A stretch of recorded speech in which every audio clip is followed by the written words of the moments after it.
My name is RosieLeeta Reed. I am the commander of Texas Buffalo Soldier Association, and I'm here to represent the first 4 units of the Buffalo Soldiers and also the legacy of the women in the military.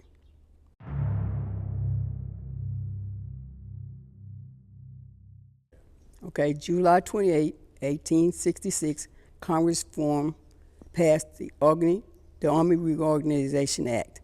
That act gave black men the right to become soldiers, because before then, black men from the American Revolution, the War of 1812, and the Civil War, they were volunteers. This act made them become professional soldiers. They got paid.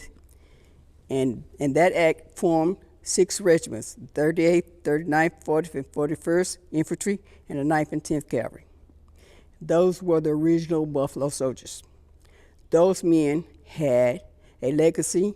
They had to prove that they would fight, because if you look at the legislation to form this act, they were saying they were cowards, they wouldn't fight, and this and that. So the men felt they had the weight of their race on their shoulders.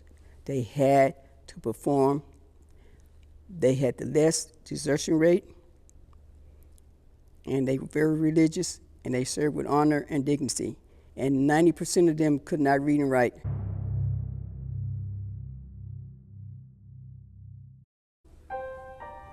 We have to start with the Civil War, because most of the slaves, they ran and they joined the military. They're volunteers, and they wasn't free. When they went and joined the Union Army, they were still slaves.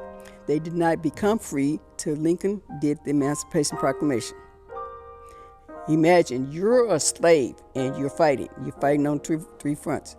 You're fighting the war, you're fighting the commanders, and you're fighting the citizens. You're fighting for this country that hates you. You're fighting for this country that sold your parents, because our parents, their parents, were from Africa. Remember, their grandfathers were slaves. Their grandfathers was taken from Africa, and then they volunteered for the United States Army. Now, in July of '66, these same men, they have mustered out. They're still in the Army. So they mustered out the U.S. Colored troops, and they mustered into the Buffalo Soldiers.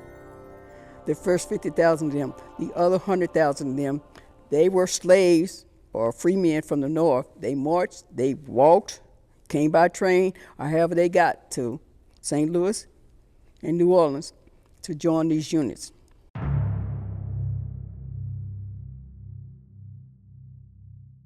Congressional Gold Medal is because they deserve this, because, first of all, remember, they're first generation from slavery.